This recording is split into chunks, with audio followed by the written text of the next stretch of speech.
kok putih, gimana nih, noleh lagi nggak, akhirnya beraniin diri noleh ke belakang, ke samping gini, kelihatan banget mbak bentuknya, jadi ada putih-putih, rambutnya panjang, dia dengan santainya duduk cantik.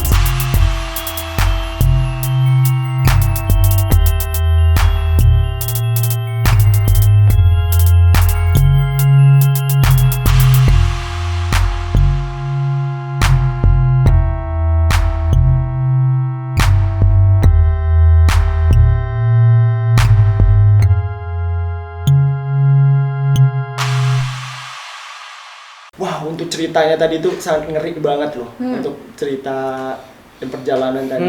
Ini untuk cerita lain mungkin ada Mbak Indah yang pernah dialami? Kalau cerita yang lain lagi ya, yang pernah saya alami itu ada waktu kita camping. Nah, kita lagi camping. Daerah mana itu? Di Kota Malang, salah satu air terjun di Kota Malang. Waktu itu Enda berangkat sama 6 orang. Jadi 6 sama Enda ya maksudnya. Jadi 5 orang teman Enda, 6 sama Enda. Kita nyampe sana sekitar jam 2 siang di air terjun itu. Jam 2 siang, kita udah bikin tenda dan lain sebagainya. Terus kita keluar lagi cari air sama kayu bakar. Iya. Nah, Persiapan untuk malamnya. Persiapan malam, cari air sama kayu bakar. Udah selesai, maghrib kita balik. Nah, waktu kita balik perjalanan ke tenda, sebenarnya Enda sudah aneh. Enda kan udah capek, kita fisik udah capek karena udah naik, bikin tenda dan lain sebagainya, fisik udah capek. Nah, Enda ke belakang, jadi udah jalan duluan aja, aku capek. Ketika ada teman Enda di depan, Enda sendirian di belakang, harusnya kan ketika kita hitung kepalanya, kita hitung orangnya, harusnya 5 orang di depan, Enda di belakang 1 kan. Iya. Nah, tapi Enda lihat dari belakang, itu 6 orang. Yang depan? Yang depan. Berarti kira-kira sama mbaknya berarti 7? Padahal kita kan cuma berenam berangkat kan. Nah, kok 6, nih kayaknya apa efek mata, apa gimana kan. Capek kali Iya. mungkin ya positifnya. Maju ke depan, hitung dari depan. Bener 5 orang, tapi mundur lagi ke belakang 6 orang. Nah, karena nggak yakin sama penglihatan Enda sendiri, panggillah satu teman gitu, sini deh liatin apa, kalau kita berdua di belakang berarti di depan ada berapa orang, 4 kan. Harusnya. Teman Enda hitung di depan 5, nah dia coba maju dari depan, dihitung dari depan, hitung dari depan 4 bener, nggak berubah. Nah, mundur lagi ke belakang kan, kita mulai memantapkan diri nih, kan harusnya 4. Iya kan, 5. Coba kita hitung kepala nih, dari belakang kelihatan nih kepalanya si A, si B, si C, si D, harusnya gitu kan. Emang ada lebih 1. Bentuknya sama? Bentuknya sama. Ya kepala manusia biasa gitu. Bentuknya orang, dan dia nyempil di tengah gitu. Itu kejadian jam berapa? Maghrib jam 6, jam setengah 7 lah. Oh, jadi masih ada beberapa Masih ada bekas, sayup-sayupnya, masih sinar ada. gitu, masih ada ya kayak gitu. Masih. Terus gimana? Ngomong nggak sama anak-anak? Dia nggak usah ngomong, ntar pada kabur kan pasti gitu. Ya udah, kegiatan seperti biasa kan, makan malam, masak, api unggun, nyanyi dan lain sebagainya. Udah sampai pada titik kita tidur. Kita waktu itu cuma bikin 1 tenda untuk 6 orang. Nah, kalau tidur di tenda kan biasanya kita adu kepala sama kaki, ya kan? Ini kepala ketemu kaki orang, ketemu kaki orang, gitu kan.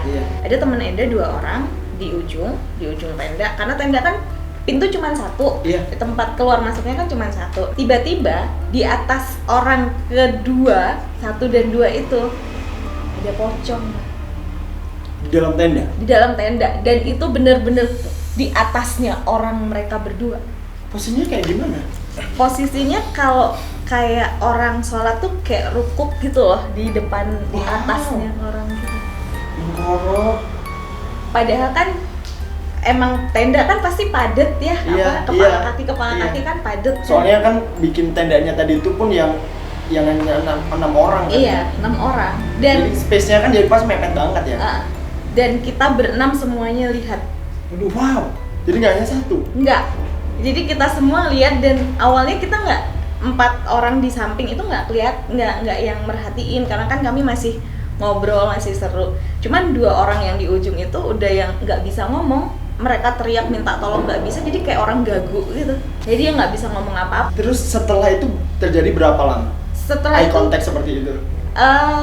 kami berempat yang di dekat pintu keluar, kita langsung lari menyelamatkan diri kan ya. Kan cuma satu pintu kan? Iya, jadi kan begitu yang Saya langsung bayangin loh bagaimana bentuk tendanya ini. karena posisi saya kebetulan nomor 3 ya, nomor 4. Jadi 3 orang, keempat saya, 5, 6 kan. Nah yang 2 kan langsung berdiri lari mereka kan, kita lari 4 orang. Nah yang 2 yang di ujung yang benar-benar di atasnya si pocong itu tadi, mereka udah nggak bisa lari, nggak bisa gerak, nge-freeze, ya betul. Jadi emang udah nggak bisa gerak dan cuman yang pak gitu kan gitu aja. Nah kitanya bingung nih, kita dilema kan, kita udah lari keluar mau nolongin yang di dalam, cuman di dalam masih ada pocong ya kan. Kita mau lari cuman teman kita kasihan kan. Jadi tinggal 1 orang. Berdua. Oh, 2 orang ya. Berdua. Jadi berdua dan ya udah kita bingung mau gimana gitu. Tapi pada saat itu kita putuskan untuk lari. Oh, bagus itu. Bagus. Jadi lari meninggalkan 2 orang itu. Iya. Kita tinggalkan teman kita berdua. Sambil didoakan biar selamat temannya. Setia kawan sekali loh Mbak Enda ini. Bukannya kita jahat atau enggak setia kawan, cuman kan pocong kita juga mau ngapain gitu, maksudnya mau berdoa, kita udah berdoa sedapat-dapatnya juga tetap pocongnya di situ gitu. Kan di situ ada beberapa tenda sebenarnya. Ada beberapa tenda, akhirnya kami datang minta tolong ke tenda sebelah. Ya sebelah lah ya, agak jauh memang kan. Kita minta tolong, mereka nolongin. Ketika kita nyampe di tenda, temen kita 1 orang ditemukan pingsan, 1 orang lagi ditemukan apa tadi bahasanya Mbak?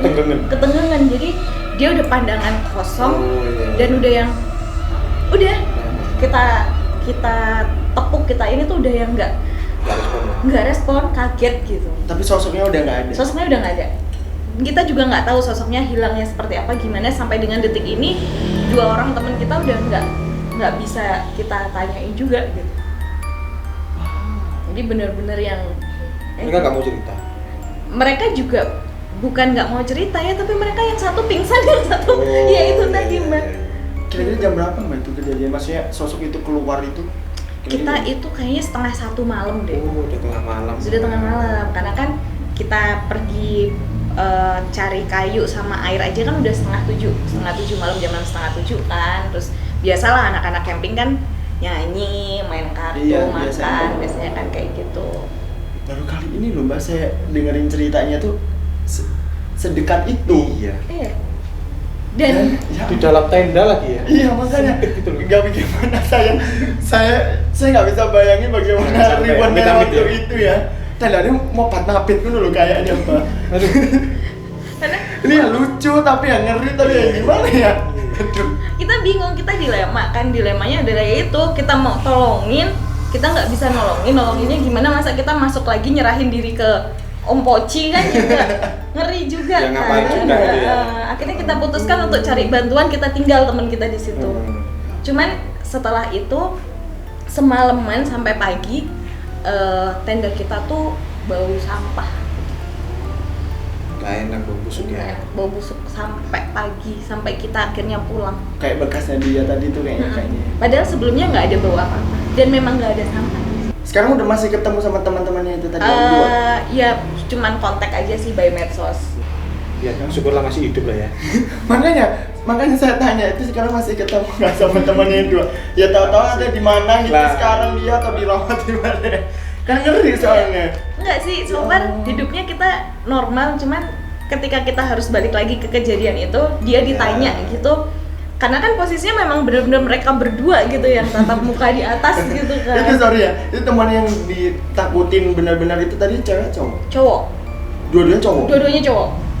Saya juga punya loh teman di sini tim kreatif. Kebanyakan ditakutin kayak gitu. Jadinya ya itu. Agak Ada loh. Yang pun menghibur sekali loh, menghibur plus menakutkan ya Mbak ya. Bagaimana Mbak ini menanggapi cerita yang kedua nih dari Miss Endah nih?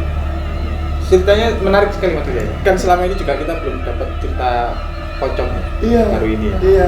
Saya juga salut sama Mbak Eda dan teman-teman yang menyelamatkan dirinya sendiri. setia kawan sekali. Saya salut sekali. Gak apa-apa, kayak itu keselamatan diri itu penting nomor satu. Benar. Ya itu mungkin seperti kalau sampai dihantui seperti itu bisa jadi mungkin ada yang kurang berkenan gitu loh dari perilaku atau perkataan. Iya. Kan itu di tempat apa tadi air Coban, terjun iya. coban ya, kan masih alas ya, Iya, hutan ya. Nah, benar. itu masih jelas masih banyak. Itu mungkin nggak kulon dulu. Benar. Bisa jadi ya Pak Enda ya. Biasanya gitu ya, Pak. Ada temennya yang punya niat kurang bagus juga akhirnya nggak tahu, Iya. akhirnya ditakuti itu. Dan mungkin kalau menanggapi yang bau sampah tadi itu menarik juga Mas Dira. Gitu. Oh, gimana Mbak? Soalnya seumur saya nggak pernah dengar kalau pocong muncul bau sampah itu. Biasanya bawa apa? Ya bau lepet apa bau lemper gitu. Oh gitu. Keserupa dengan dirinya. Ini mungkin Wangi-wangi pandan gitu. wangi pandan. Nah, ya. Nah, ini mungkin bisa jadi kalau pocongnya ini tugas berkebersihan gitu loh di alam sana, di daerah bumi perkemahannya lah gitu. Mereka itu masuk ke tenda-tenda mau membersihkan gitu loh. Oh gitu. Lihat-lihat orang Kesian ya. kok daerah sini kok bau Kotor. sampah gitu loh, gitu masuk. Ini bentuknya orang tapi kok baunya sampah. Ini sampah apa orang gitu loh. Ini mau dibersihkan tuh ragu gitu loh. Penasaran, makanya dia gini terus ya. Iya, memastikan terus gitu loh. Benar. Mungkin setelah orang-orang datang semua, dia kan langsung pergi sendiri gitu. Udah sadar kayaknya ya kalau itu adalah manusia. Nggak ada teman-temannya mau nolong. Soalnya mau mabit tadi loh. Iya. Tandanya. Ya, gimana kamu buat mabit ya? Saya juga mungkin mending pura-pura pingsan saya kayak gitu itu. Mbak Enda, sumpah ini pengalamannya keren banget. Saya sampai speechless gitu loh. Mungkin ini mumpung ada Mbak Dukun ini mungkin, monggo kalau mau tanya-tanya apapun. Mungkin Mbak ada kiat-kiat nggak mengantisipasi nih atau apa sih yang harus kita lakukan ketika kita lewat di tempat yang kita nggak kenal, yang tidak familiar dengan kita dan kebetulan ada yang mau numpang kayak saya tadi iya. gitu. Kira-kira gimana tuh Mbak? Kalau saran saya seperti ini Mbak Enda. Kalau Mbak Enda naik mobil, ya, itu kalau beritahu mobilnya kapasitas berapa orang? Kapasitasnya 4 orang. 4 orang. Kalau bisa dipenuhi Mbak Enda. Jangan sampai ada bisa. Jadi kalau ada yang mau nunut kan bingung mau duduk mana. Gitu. Ya paling nggak dia duduk atas kan nggak mengganggu. Gitu. Iya betul. Ya. Jadi nggak kelihatan ya. Iya. Nah kalau yang motoran kalau bisa boncengan ada temennya. Iya. Dia mungkin sambil pegangin di belakang kan nggak mengganggu, yang penting bawa gitu. Boncengan. Tapi skateboardan. Iya. Gitu. Sak gledekane. Nah, ambil geledekannya, tonggo-tonggone Biar rame. Ya, kalau memang posisinya pas 2 orang terus mereka nunut, ya sudah nggak apa-apa, mereka biar nunut. Yang penting ini jangan sampai lolos gitu loh. Jangan sampai lolos apanya nih Mbak? Ya, sediakan pembayaran uang goib gitu loh. Iya, benar. Jangan sampai dia turun tidak memberikan apa-apa gitu loh. Biasanya Kan bensinnya bentuknya apa? Ya bisa dalam bentuk apa? Daun pay, Ya. menyan pay. Soalnya wallet itu pun ya gaib lah Mbak ya. Iya. Iya, Nggak ada. canggih loh Nggak sekarang ada. bentuknya, nggak ada bentuknya tapi langsung masuk Loh, saldonya iya, ya. langsung loh. Iya, Canggih loh gaib sekarang. salah satu. Mbak coba mungkin nanti bisa ditanyain gitu Mbak. Apa itu? Iya kalau ketemu Mbak. Oh, ketemu iya. bentuk pembayarannya kayak apa? Nanti saya kirim aplikasinya. Nanti. Lumayan ya Mbak ya. Heeh. Mbak yang Saya punya jalan, aplikasinya. mau nggak duit. Iya. Saya kasih tahu aja. Bisa pembayarannya scan di sini ya. Oke Mbak Toxic, ini boleh banget kasih penjelasan Seperti biasanya ya. kepada Toxic People yang ada di rumah, pesan-pesan apa aja yang bisa Toxic People dapatkan di cerita kali ini. Ya, jadi begini Toxic People. Kalau dari ceritanya Mbak Enda tadi, di perjalanan ada yang menumpang seperti itu, ya. Selama yang menumpang tidak mengganggu, it's okay, gak masalah gitu. Persilakan saja. Yang penting banyak-banyak doa gitu ya. Kalau mau diajak ngomong ya nggak apa-apa kalau berani gitu. Biar kan lumayan tuh nemenin biar nggak ngantuk itu di jalan, itu nggak apa-apa gitu. Jadi tenang aja, hati tenang, jangan panik apalagi di jalan, jangan sampai langsung nyelewat kan gara-gara ada yang numpang gitu. Nah, lalu tadi Mbak Enda juga sudah diperingati. Kalau maghrib jangan pulang dulu atau jangan lewat tempat-tempat yang seperti itu. Itu lebih baik dilakukan saja karena yang memberitahu kan pasti sudah pernah mengalami atau punya pengalaman lebih tahu seperti itu. Kalau memang tidak mendesak, ya ditunggu waktu yang lebih baik untuk melakukan perjalanan seperti itu. Lalu untuk cerita yang kedua tadi yang pocong di dalam tenda gitu ya. Itu pelajarannya lumayan banyak yang bisa. Itu yang pasti saat di tempat-tempat seperti itu, di bumi perkemahan, di tempat-tempat yang apa istilahnya? Singup ya? Iya, wingit. Nah, itu jaga hati, jaga pikiran, jaga omongan, jaga tindakan juga. Jangan sampai penghuni-penghuni yang di sana itu tersinggung. Benar. Kayak yang tadi kan mungkin belum mandi bau sampah gitu. Iya benar. Sampai pocongnya kan tersinggung. Mereka mau mandi di mana, Mbak? Untuk tempat kayak gitu. Iya ya. Iya. Kan bumi perkemahan. Iya. Mandi itu Mau pakai kali mana? pun ya nanti kelihatan. Oh, iya ya. Iya. Iya, pakai aku lah. Nah, makanya. Pakai air mineral ya, pakai air mineral ya. Banyak pelajaran yang bisa kita ambil dari episode saringan kali ini. Tonton terus episode saringan selanjutnya masih bersama saya Dira di Saringan, sering-sering pengalaman.